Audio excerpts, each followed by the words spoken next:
bacaan bismillah bersama-sama. Bismillahirrahmanirrahim. Sebelum itu Ibu akan absensi terlebih dahulu ya. Afifah Arfianingsih, Aprilia Sendri Seviana hadir. Hadir semua ya. Jadi anak-anak, hari ini kita akan belajar terkait sejarah virus dan juga ciri-ciri virus. Nah, nanti Ibu akan menggunakan model STAD. Nah, untuk tujuan pembelajaran kita hari ini itu peserta didik dapat menjelaskan sejarah penemuan virus berdasarkan kajian pustaka atau teori. Peserta didik dapat menganalisis ciri-ciri virus berdasarkan kajian pustaka atau teori. Nah, topik yang akan kita pelajari itu ada sejarah virus, kemudian ciri-ciri virus, ukuran virus, bentuk virus, dan yang terakhir nanti kita akan belajar struktur virus. Untuk sistematika pembelajarannya nanti Ibu akan menjelaskan. Setelah itu nanti anak-anak bisa diskusi, terus nanti presentasi, dan yang terakhir adalah kuis. Apakah bisa disepakati? Bisa.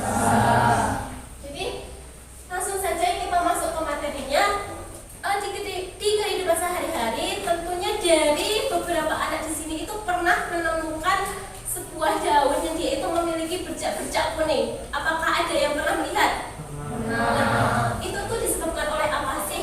Kemudian ketika musim penghujan itu seringkali kita mengalami flu ya. Itu juga disebabkan oleh apa? Apakah terdapat makhluk kecil yang dapat menyebabkan gejala-gejala seperti itu? Tentunya ada. Nah, hari ini kita akan mempelajarinya, yaitu adalah virus. Kemudian bagaimana kita mengenal virus itu dan bagaimana virus itu ditemukan, siapa yang meneliti terlebih dahulu, seperti itu. Nah, apa sih yang kalian ketahui tentang virus? Ada yang mau berpendapat virus itu apa? Racun. Terus ada lagi bakteri. Nah, apakah virus dengan bakteri itu sama? Ada yang siapa yang pendapat bahwa virus sama bakteri itu sama? Angkat tangan.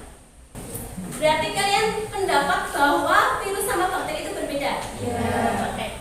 Nah, jadi benar ya, virus sama bakteri itu ternyata berbeda. Terdapat beberapa karakteristik yang membedakan. Nih, dapat dilihat di layar bahwa virus itu dia adalah parasit obligat. Artinya dia itu adalah parasit seutuhnya. Dia dapat hidup di sel inangnya saja. Ketika tidak ada di sel inang, berarti virus itu tidak dapat hidup. Sedangkan bakteri ini dia hidup di manapun, di mana saja, seperti mungkin di telapak tangan kita sekarang ini, kemudian di sekitar kita, di handphone kita. Itu yang paling banyak itu ada bakteri yang ada di handphone kita. Jadi semisal dari anak-anak nih yang sering sleep call malam-malam, hati-hati dengan layar HP-nya ya, karena itu tuh banyak bakteri. Menganggap virus itu benda mati atau dia benda hidup? Benda hidup. Yang mengatakan bahwa virus itu benda mati, angkat tangan. Tidak ada. Yang mengatakan virus itu makhluk hidup? Semuanya. Oke, bisa saya tahu alasannya kenapa virus itu makhluk hidup? Ada yang mau berpendapat? Silahkan. Oh, boleh. Karena bisa berkembang biak. Ada lagi? Oke, beri tepuk tangan untuk Mas Iqbal. Bahwa virus itu bisa bereproduksi sehingga dia dikatakan sebagai makhluk hidup. Kemudian virus itu juga mempunyai asam nukleat yang terdiri atas DNA atau RNA saja. Kemudian virus itu bisa dikatakan sebagai benda mati. Kenapa? Karena virus itu tadi bisa dikristalkan. Sebagaimana kalau sifat dikristalkan itu adalah sifat benda mati. Kemudian virus itu dia berkembang biaknya cuma hanya ketika dia menempel di sel inangnya saja. Ketika dia tidak menempel di sel inang, dia tidak hidup, sehingga dapat dikatakan sebagai benda mati.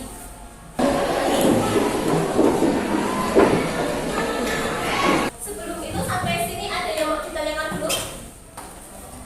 Jadi struktur tubuh virus itu dia struktur utamanya terdiri atas berapa? Tiga.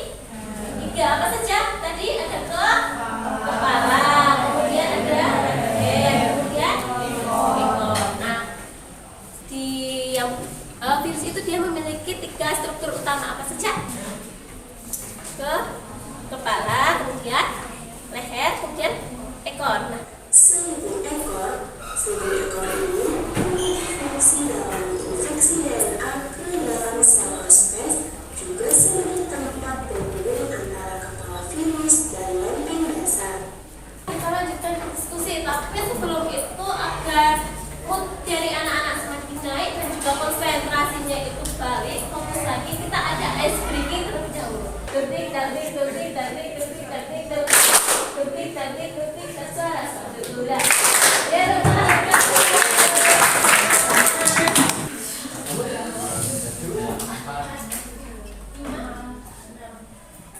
bisa bergabung dengan kelompoknya masing-masing. Ini kelompok satu, terus yang ini kelompok 2 sini, kelompok 3 sini, kelompok 4 sini, kelompok 5 di belakang sana, sama kelompok 6 di belakang sana.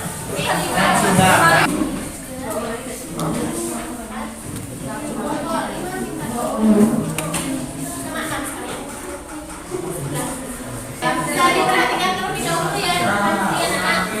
Jadi kalian kan sudah dibagi menjadi 6 kelompok. Nanti diskusi terkait dari sejarah virus, kemudian ciri-ciri virus, ukuran virus, bentuk virus, dan juga struktur virus. Nanti hasil diskusinya itu dibikin mind map atau peta konsep yang sederhana saja. Nah, peta konsepnya itu diletakkan di sini yang pojok belakang. Baik, langsung saja bisa dimulai.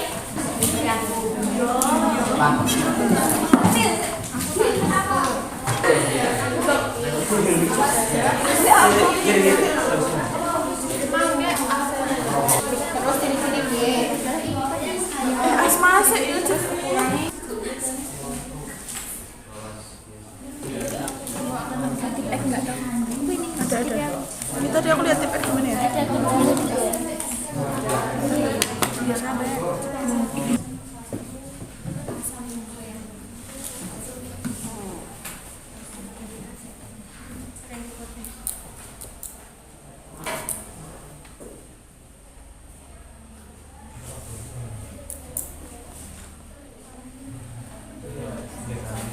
Assalamualaikum warahmatullahi wabarakatuh.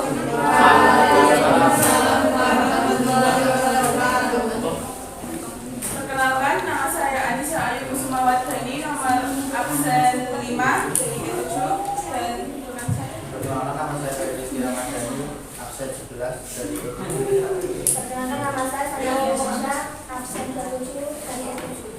Akan menjelaskan sejarah tentang virus. Sejarah penemuan virus. Virus dari bahasa Latin artinya racun, ditemukan oleh ilmuwan bernama Adolf Meyer di tahun 1883. Apakah ada yang ingin ditanyakan?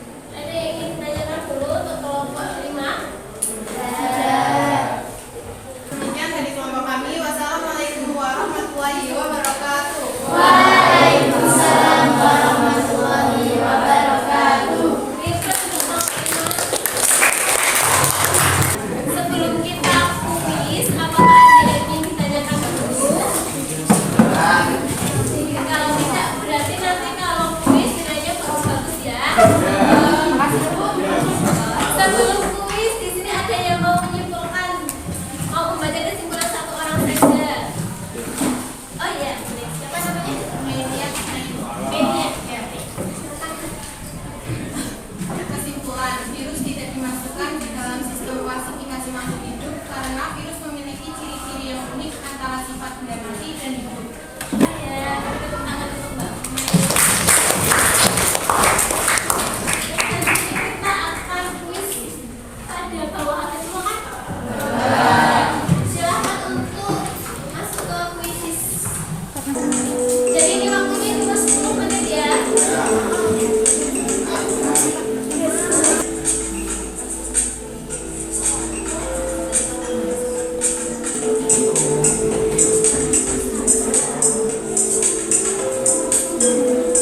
dan terima kasih. Wassalamualaikum